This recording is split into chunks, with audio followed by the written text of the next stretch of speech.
ordered. So today I'm just eating some scrambled eggs, black lentils, and hummus. This is what I whipped up today from my fridge. But that's not why we're here. We're here today to talk with Ioannis. So Ioannis spent like a huge amount of time, like many years, at RBC, one of the biggest banks in Canada, probably the biggest one. And you were in like ML, and somehow in 2022, 2023, you decided to quit the job and then start your own company called Nidly. So we have Ioannis here today to have an open, kind of ended conversation about why he did what he did. Like, did you not like healthcare or something, or private healthcare insurance, or is there something else that's kind of like pulling you out of that position before? So, Ioannis, you want to take the stage? I know you got some slides going, so feel free to whip them up, and then we're gonna open up the Q&A for the rest of the community. So, go for it. That's a loaded question. Why did you do the stuff that you did? To be honest, but maybe I can share a bit of a background about myself. I came to Canada in 2013. I was fortunate enough. I was somebody whistled in my ear that machine learning is going to be a hot topic in the upcoming years back in 2011, 12. So I was fortunate enough to switch from hardware, actually. I was writing Verilog back in 2010 to machine learning. Verilog for FPGAs. So that's what I was doing back then. And I did my second master's at McGill University back in 2013 on machine learning, and since then I have been involved in some capacity with ML, either development, leading projects, leading teams, so on and so forth. My last role at Royal Bank of Canada, where I spent 7 years, I think 7 or 8 years, was the director of AI for the marketing department. So my team were running all the targeted campaigns of the bank. So basically, we're running around 35 campaigns at any given day. You can imagine each campaign at least $100,000 so per month. So you can make the math there. So my team over 5 years was responsible for around 8 million uplift in dollar amount. In 2023, so February 3rd, that was my last day at RBC, and I decided. Well, at that point, I quit, but then I founded Nidly alongside with a university friend of mine and another friend who is a designer. Came join in a contract basis, but he was one of the early people working in the idea. And initially, I wanted to do something in the smaller scale of what we were doing at RBC. To be honest, why did I quit? I always wanted to start my own company. And I always had this path that I wanted to try it. And based on my personal situation, that I got married, I was expecting a child, maybe not the ideal state to start a business, but it made sense in the way that the personal situation would allow it at that moment, and probably not in the next 5 to 10 years. So I think the window would close if I did not take the leap at that moment. My next 5-10 year window would close, and then it would open up again when I was like 45, 50. And I said, okay, what I'm doing right now, it's very relevant. And my thought process was, I can try it for give myself time for a couple of years. Um, I have a personal runway that my wife was okay to spend, and yeah, that was the motivation behind it. But I always the thing is that and the thing is that I always wanted to start it my own thing. Always. If you asked me 10 years ago, I would say the same. I want to venture out, do stuff, but in the end, um I want to take my chance to make a dent in this world and have impact. Well, at RBC we had impact, but we had impact in the North Star, in the direction that RBC was heading at. I wanted to make an impact on the direction that I wanted to do so. And the thought, the idea, and the vision behind Neatly is that I realized um, back in 2020 that data and networks are going to run the world in um, 5 to 10 years. And not even compute is going to matter, not even algorithms are going to matter at some point. And I kind of realized that the big players are going to get bigger. There's going to be a huge centralization of power. The same thing happened with the internet. Like when the internet came to be, the fangs of the world were created. We had big companies, but we did not have companies of that scale. So my vision was to help smaller companies, or give the emerging companies a fighting chance against the players that they had all the data, that they have all the resources. And we started with marketing. So because we one of the staggering um, statistics that I saw is that uh, 7 out of 10 new businesses fail within their first year of incorporation, and 43% of them, at least in the US, failed due to lack of market demand. So if you help those companies with go-to-market strategies, or generally executing their go-to-market, you make a huge impact into you help them actually succeed and realize their potential.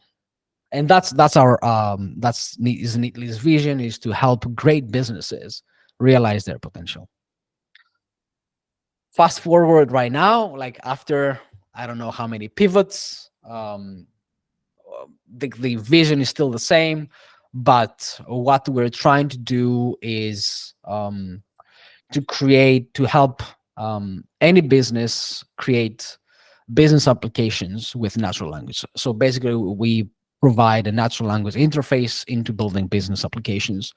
And not only that, but you can we can empower like people, business analysts, to from requirements to make an end result. And maybe I could also like give us a sneak peek on what we're doing, like a small demo if you want. Hi, but or we can jump to the slides. Up to you. Sure. Before you go into the demo, do you have any what's how does it feel like comparing like the last environment that you worked in versus the environment that you're working in right now? Like, were there any sort of like changes in terms of mindset or speed pace that kind of like threw you off or made you more excited? Um, well, I would say it's lonely. It's definitely lonelier. And because it doesn't matter if you're uh, in a co-working space or whatever, you still like you have 2 3 people around you, which it's not a huge crowd, that you don't have the big team, you don't have the big support. And one thing that I would change, if like in hindsight, right? So if I wanted to start my own thing, I would um, I would never become a director at the Fortune 500 company. That's Because easy for you to say. Why is that? yeah, sure. Because you get so far away from the actual execution. Like you're the only thing that mattered during my RBC days, the last 2-3 years, were strategic leadership and team related stuff. Nothing more.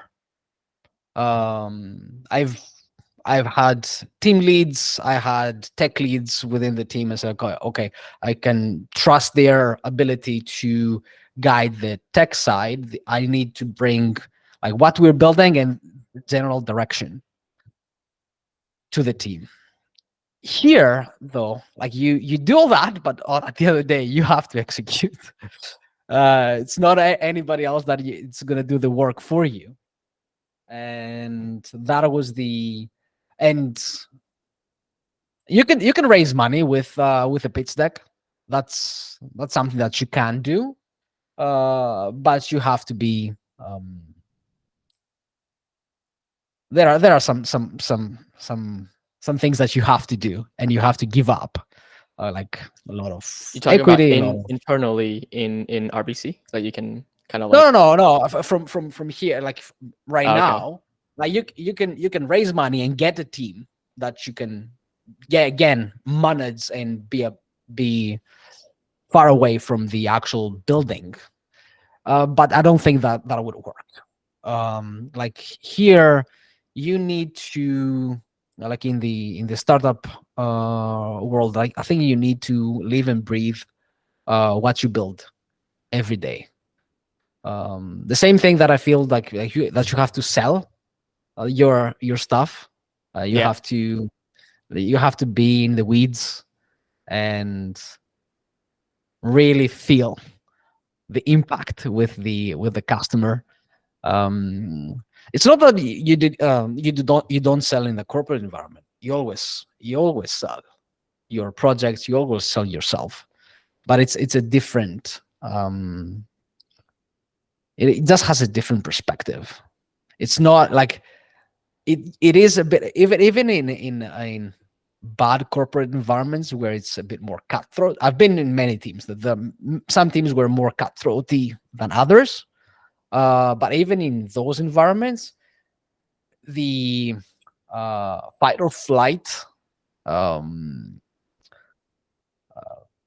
emotion does not come as often as it comes when you're pitching um, your Yeah. stuff. Um, If I that wonder makes how you sense. feel about this statement, and I've encountered this a couple of times in my life. So I would tell like somebody about like, hey, I'm building this product, or I'm building this feature, or this little open source project, and maybe we were just talking about like startup ideas, and the person would say, oh, like this other big company is going to build it. It's so easy for them to do it. Um, but then over time, like at least for me, I feel like looking at incumbents and like the larger companies, they usually have like their own goals and like you said, strategies.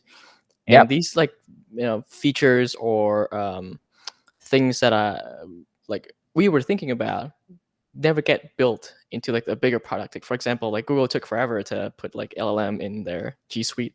So having seen the inside of like a huge machine like RBC, and then comparing to what you're doing today, like do you feel like that's true? Like that, if you think about something that you want to build today, but you're also thinking like, oh, this other big company can just build it like in like 2 weeks. Like, how do you feel about that? Yeah, because it's a completely different perspective. So one thing that took me 6 years to learn, it's that any company that it has IPO'd, meaning that they're in a stock exchange, and some even in later stages, but at bare minimum, the companies that they are in a stock exchange.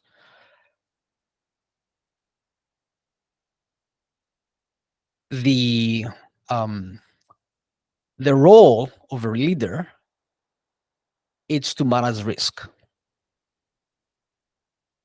That's that's what it is. You're managing risk all the time. You're managing risk. On the flip side, what risk are you managing when you have like 2 clients and almost zero data to go around? Like there, the only thing that you're doing, your North Star is build, provide value. On the flip side, like there, something is already built, and you just have to follow the cash, or follow the direction that has already been set. I don't know how many years ago. So that's the huge difference between these type of companies and startups, and like they come from a very different place. So for these giant conglomerates, at what point do they take risk? Like, what would prompt them to take risk usually?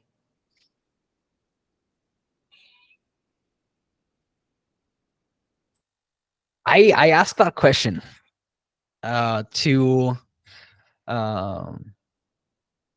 Neil McLaughlin at one point, who is like the RBC's number 2. And the question was like, how do we make an environment, especially for innovation teams, right, that it feels safe to fail, that people can innovate, can go their own tangents, and they can fail, get the learnings, come back, and go on with our lives. So he told me, like, I've never seen somebody getting fired for doing that. Which I'm not sure that holds true. Or maybe it holds true in a ZERP type of era. But the whole thing is it's very nuanced. Like you need to have like a complete. Even RBC had RBC Ventures, right?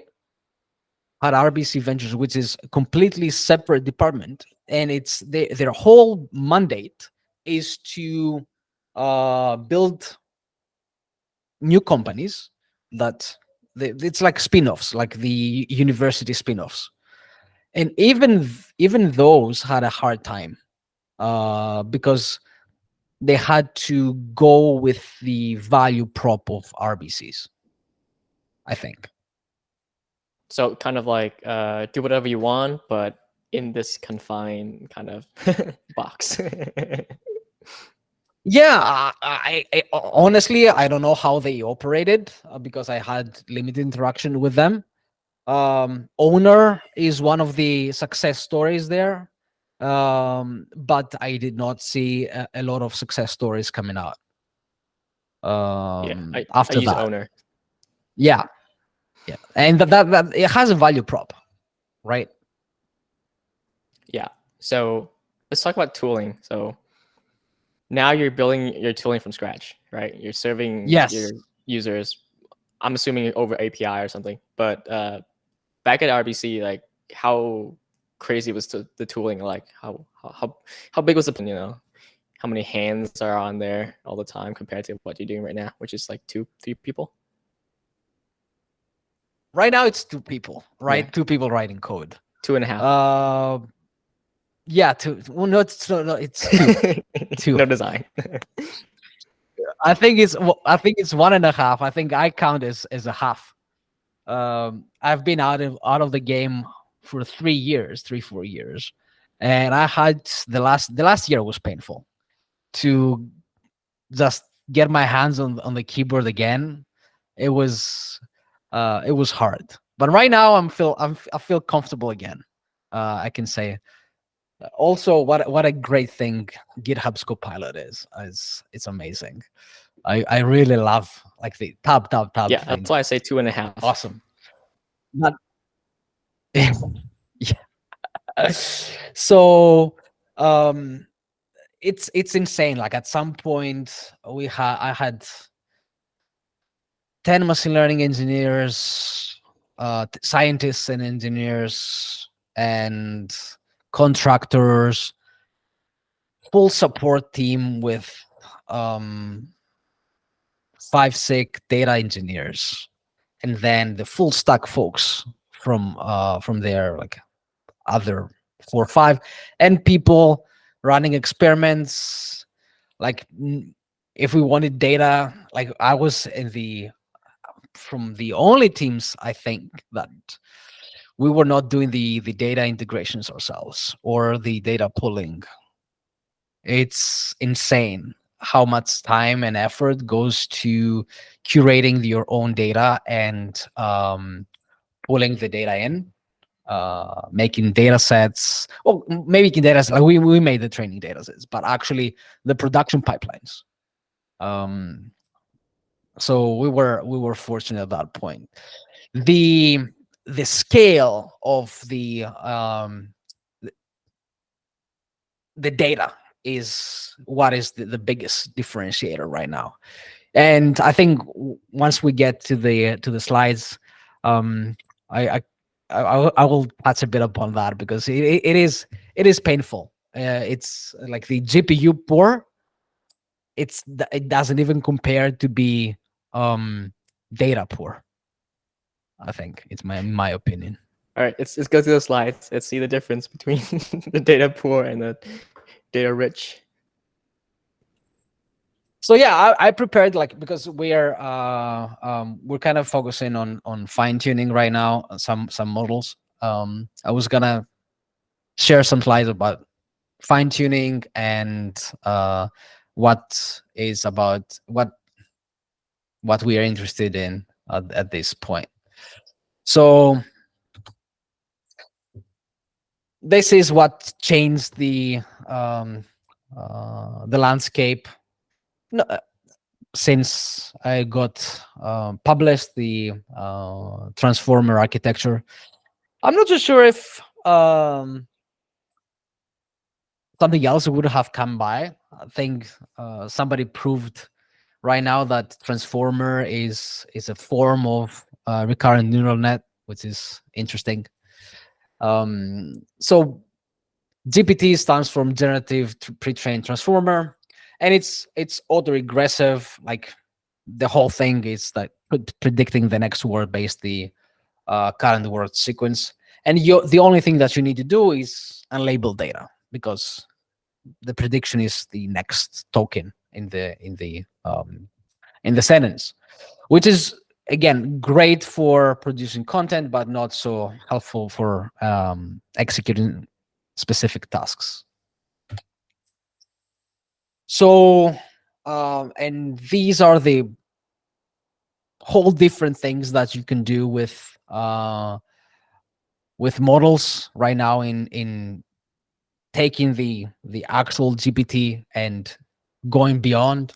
You can tune models, you can distill models, you can reuse them, and you can kind of repurpose or make it more specific, your GPTs, right? And what came the precursor of ChatGPT, it's called InstructGPT, which set the golden standard on how you can take a strict GPT and make it into something that is very useful. And they outlined 3 things.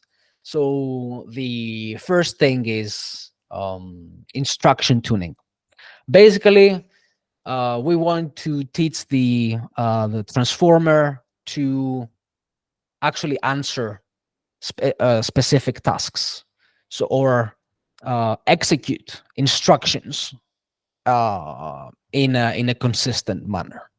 So it's the process they called supervised fine tuning (SFT), and it produces a model, a fine tuned model that actually follows instructions.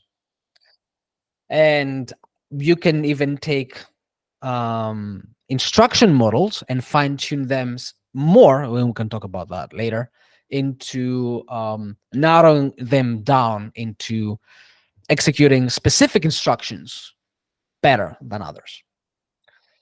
The second step would be to create a reward model, and actually have a taxonomy of what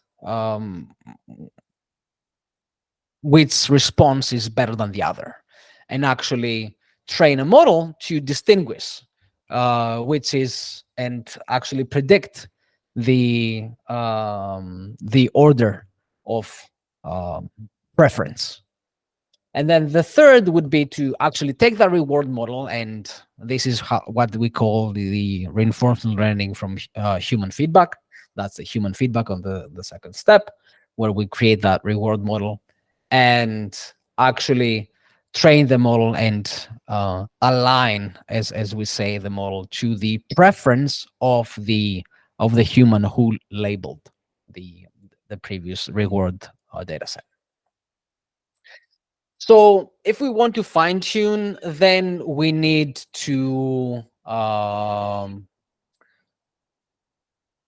get training data, and these are the three main data sets. One is a domain data set, the other is an instruction data set, and the third is a preference data set from what we've seen here. So the domain data set is the same as the for the pre-trained model, right? The only thing that you want to do there is to learn the acronyms, learn specific ways of the language. So the same thing for a legal uh, if you want to create a legal GPT. So what you want to do is to domain adapt it, as we say, into and learn the actual words of the legalese words.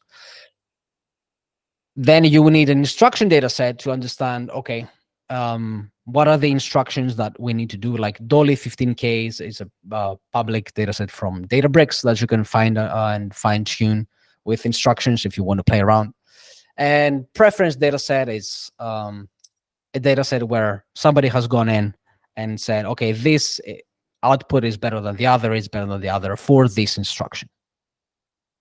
So each of those has limitations. So domain data set, we need a large corpus of data.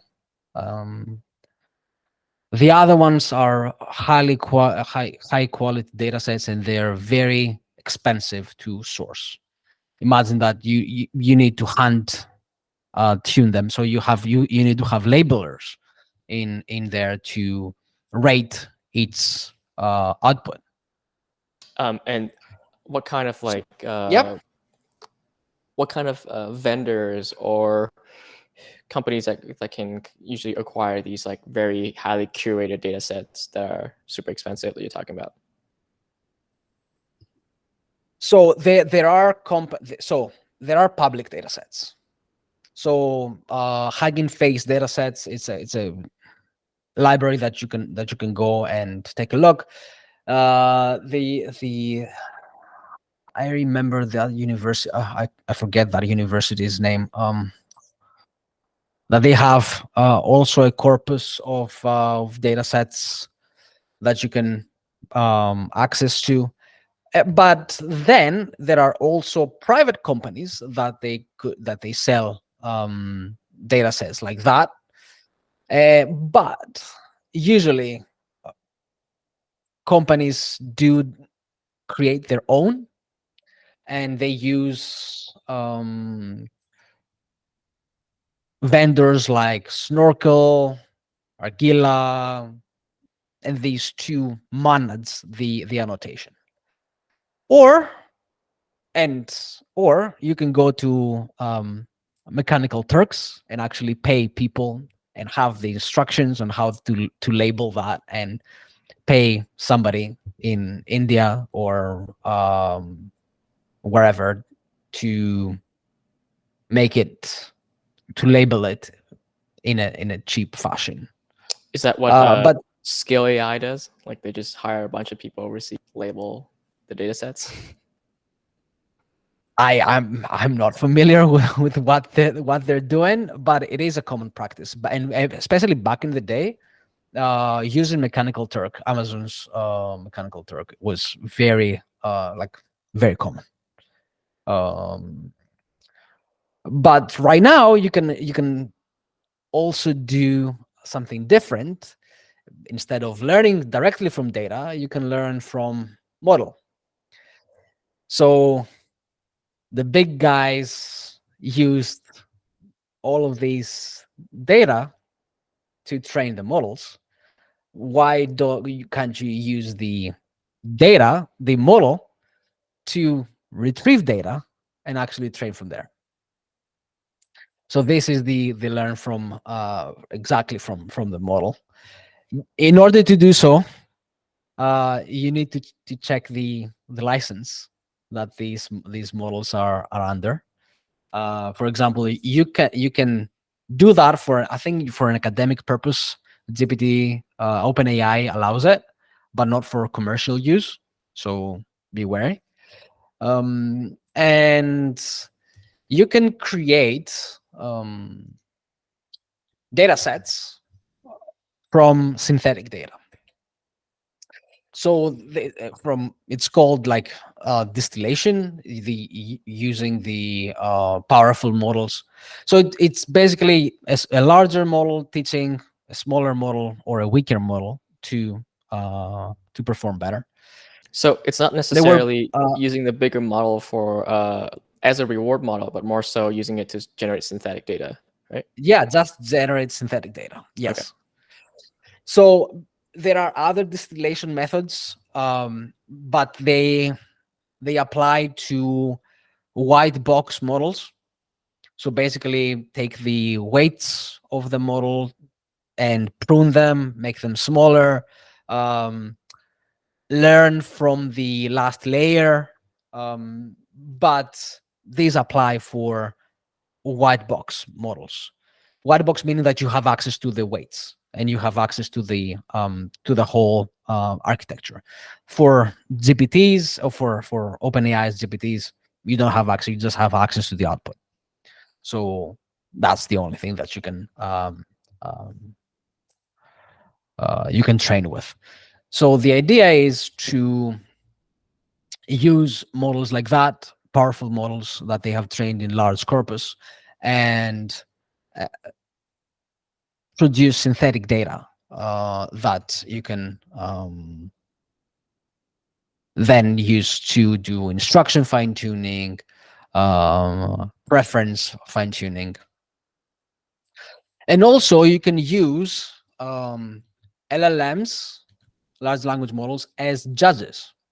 So in the second step, like you had the preference data set, you can ask a model, it's like, okay, this or this, which answer to this instruction is better? And they can judge in a way. They can provide an output because it is the instruction. And now, if it's correct output or not, that it has a lot of debate there. But that's a premise. But also, there are problems with creating synthetic data for especially, well, for everything, but for instruction tuning, you have task diversity issues, query complexity issues, data scaling issues. By the way, I'm gonna, as I said to Hi, I'm gonna share that the PDF of the talk in Discord, so everybody could get a hand of it. So the second step would be to actually do the model training, and there are methods that we already mentioned, like supervised fine tuning, preference optimization, alignment, and also classification tasks you can do. So I'm gonna go through those really fast. So you can use the most popular one is lower rank adaptation, like parameter efficient fine tuning. That you can train lower, less parameters than the actual LLM, using a cool multiplication trick. And actually, they are separate from the actual model, so you can also serve them separately, which is cool. So the preference optimization or alignment, direct preference optimization is kind of the all the jazz right now, because it's simpler than reward modeling. So you don't have to train a reward model. So I would highly suggest to do this one instead of training another model. And also with LLMs, you can do other stuff. Actually, you can do any type of classification. Just throw away the last step. So the step that actually predicts the next word, and you can put whatever you want. The LLMs learn lots of features at the end, so you can classify words into whatever you have labels for, essentially. So steps 3 and 4, evaluation, deployment, big subjects. Not gonna go into them right now. Bigger than they are. I don't know why this looks like this. It got rendered weirdly.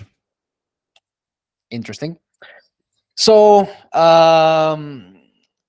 one use case that we're interested in are agentic synthetic data sets. So to overcome the issues with the synthetic data so far, and we want to create agentic frameworks for LLMs as agents, as a judge, to create instructions for other LLMs, and create domain data sets, basically agents blabbing about certain topic for hours.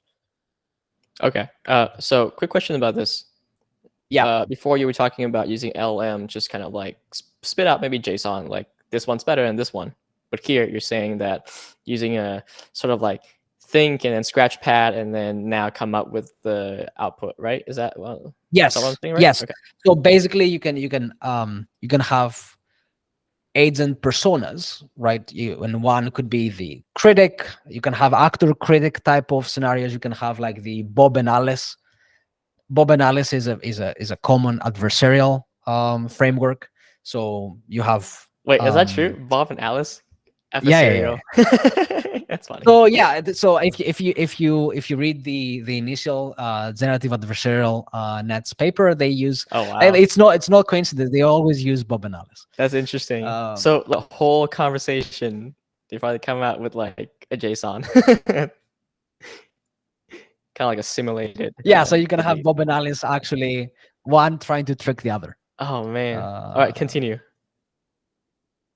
Yeah, so having exactly this, being a bit more thoughtful on the data set creation, I think that's very valuable for many folks out there. Another use case that we think it is needed for the world is an API, open API agent as a service. We've seen it with OpenAI functions that you can do function calling, you can do API calling through the ChatGPT, and right now you can do it with other models as well. Nexus Raven, actually, it's a pretty good function calling model, which is open source. The thing is that is great, but you need to host it, you need to provide all the context, you need to provide all the functions for that API that you want to integrate with. it's a mess, and at some point that you have to provide support. it's it's not pretty. The thing is that you want a service that you send your bearer token, you send your instruction, and you send the API that you want to hook up with, and it just does it for you. Here's where the big And pitch comes in. no, we are doing that. Like we are doing that in the back end of, like, but we think that's different. We don't want to do it. We want to partner with somebody that we'll do it together. And I think it needs to be open source. This needs to be open source. I love this idea actually, because whenever I think about, it's almost like API integration. It's like you gotta go read the documentation and then read the spec, Yeah, and then yeah. like do OAuth and all that crap. But imagine just Have hitting it one open endpoint. source. Yeah, have it open source, and the business aspect of this, the for profit, is they're just going through the documentation and keeping it up to date. Yeah. That's it. That's Are it. you talking about That's like every single API endpoints out there in the world, or yeah, just a yeah, subset? Okay. yeah. Just have Zapier on open source. That's it. Okay. Yeah. Because like every function and every API endpoint has a description of like when to call it, how to call it, parameters, all that stuff. So this was just do it for me. Then I would all I have to do is just put it into my code. That's it. Yeah, and right now I have to specify, like, we have something working, right? But right now I have to always do the. It's a pain. I don't want to do it, and I think it needs to be a separate service. So if you're interested, come talk to me. For any of these, if you're interested, come talk to us. We can work together. And another one is the task specialized LLMs. So we believe that instruction tuning it's a big thing, and businesses need reliable instruction execution. So it makes sense for smaller, not necessarily smaller, but instruction tuned and aligned models for specific applications. We are already developing some, but there are so many instructions in the world as water is in the ocean. So if you want to create an LLM, fine-tuned LLM, great. We would love to have it in our platform. People can use it for the specific purpose it was created, and we can pay you. As simple as that. And the last one, which is, I think it's more of a fun project that we kind of playing around. So we might want to have like a Discord activity, like now that they're launching Discord activities, like games, with our platform as the engine. So it's we're a business focused application, right? But I think it would be fun if we had a game like that plays with our little platform. So if you're interested in creating a game, we would love to be the engine within it, and also Okay. you can choose whatever you to build. What if I build something like a video game where like the NPCs kind of like had to call your endpoints to kind of come up with an answer and then Sure. talk back to me, kind of thing? Yeah, 100%. And do you have prizes or? I'm open to anything. Like again, it's such a new idea. I'm open to any pitch. Great. You gotta drop that into our Discord. I'm sure Yeah. people will be interested. And man, I don't know what happened to the rendering here. So that's it. That's it. So our motto is create greatness once. So you don't have to repeatedly do it, and we take the execution Amazing. for it. And I think I have been talking for a long time, so I think it's time to open up the conversation. Questions. If nobody has questions, I have questions. Jolly, go for it. The question I have, this is good. The question I have is, you focused on the framework, but how are you testing your framework other than reward? How do you know the efficacy of your framework? It's effective because you're focused on the prediction of the next word and sorry, the next label, not exactly the next word. So how do you know it's working? Are you working with a customer out there? They're giving you the feedback, or outside the your internal test framework? How do you know it's effective? So this is for fine tuning models, right? Yeah. Yeah. Evaluation is such a big subject. There are benchmarks that they're not exactly great. Like, depends on what your model is trying to do. If it's for if you want to adhere to certain instructions, then you can have a holdout set and then measure uh, the loss over there. But again, you have to compare it with another model, what is their loss, and actually stack rank them. It's not like an absolute measure that's like, okay, we're good, like if we hit this number we're good to go. And then it's just testing with folks. If it performs, like for example, right now we're building an LinkedIn LLM, right? So we want like the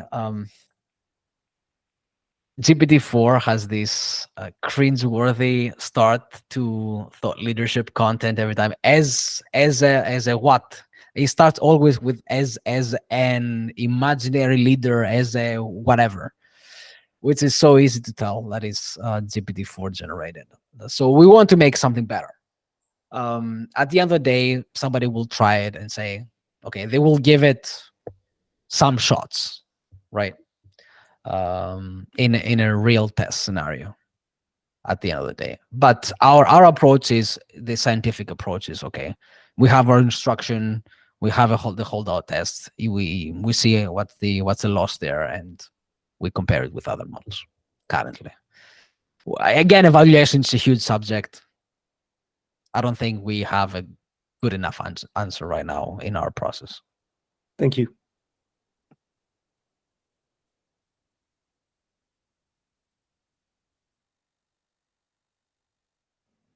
So what's the TLDR of?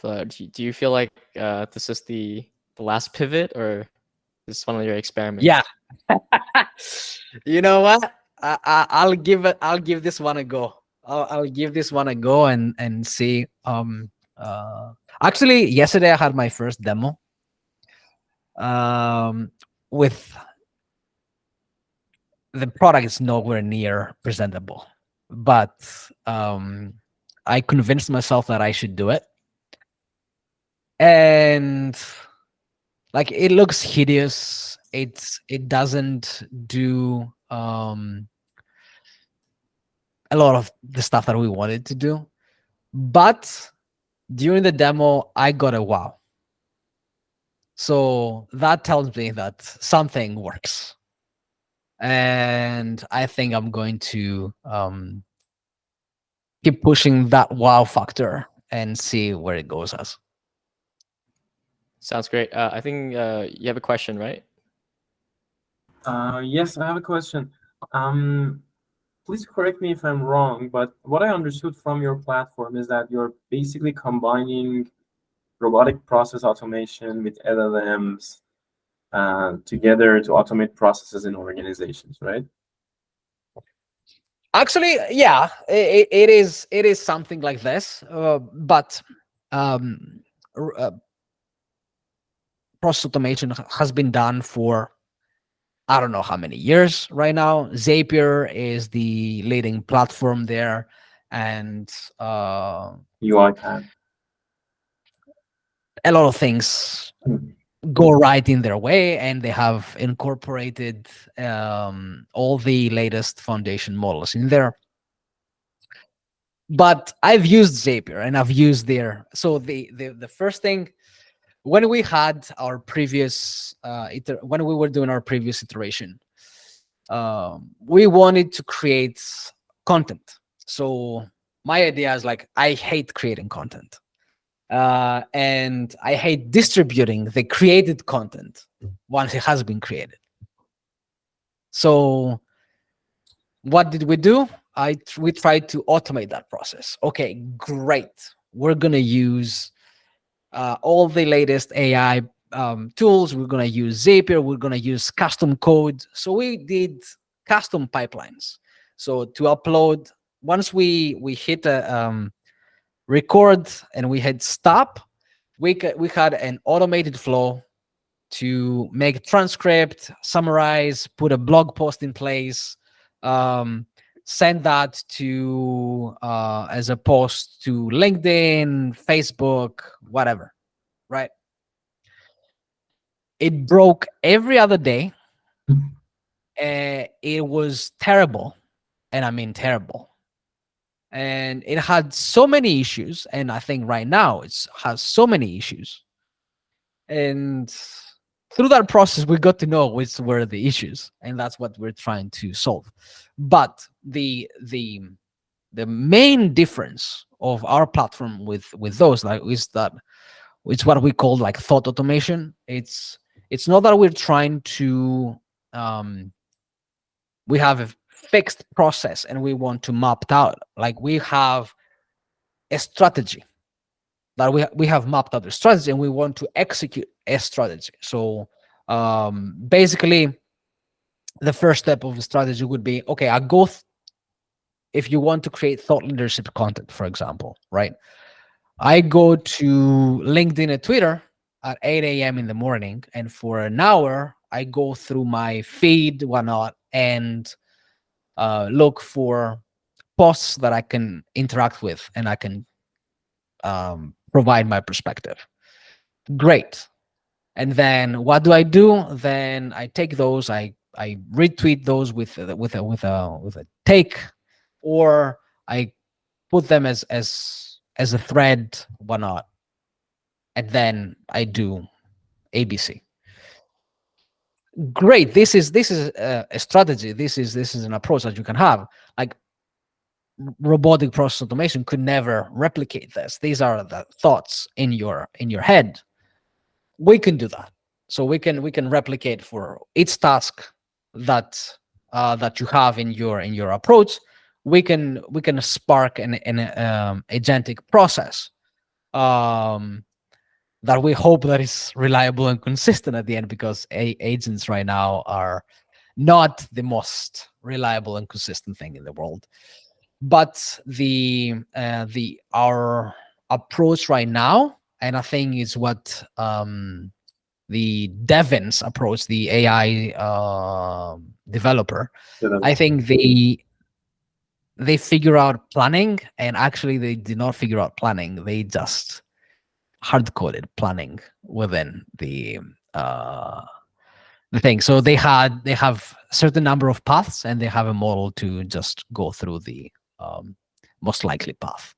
I think that's from my experience as a machine learning person. I would bet, if I was a betting person, I would bet that that's what they did. So So your platform is very horizontal. We can build everything with it, not like Devon specific to a specific task, right? You can also create Devon with your platform. Is it right? not really, right? So we're not multimodal, natural language only. We're not focusing on code, so we're not focusing on creating code. We're just focusing on creating thoughts that lead to another thought, and that leads to an action. Creating a post, creating a legal document, creating a contract, creating whatever the business wants to create. So for example, if a business has their own, if it's a legal firm, right, and they have their own legal LLM, they can hook it up into the platform, and then they can do whatever they want in the platform based on the setup that they have. Awesome. And one other question that I have is that whenever you build a platform based on those APIs, so it puts you kind of at risk, because OpenAI Exactly. can create something like that, Exactly. and you will be removed from the market easily. Exactly. So how do you Exactly. manage that risk? What's your thought about it? That's what I'm saying. Like we want to create our own models. That's why we fine tune the hell out of whatever exists out there in the open source. Yeah, makes sense. Okay, thank you so much. Yeah, and to even go further than that,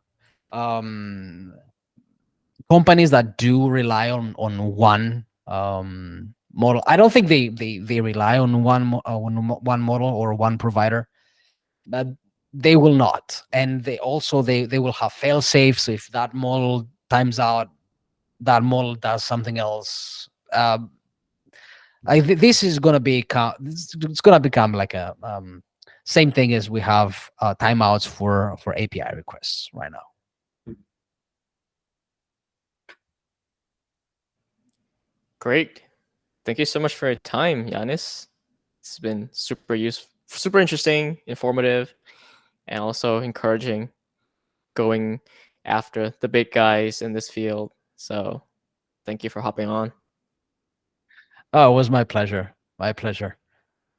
Hopefully, people learn something from this. And in the Discord, don't hesitate to DM me with any idea or anything. Just hit me up. Awesome. Well, that's it. That's the webinar.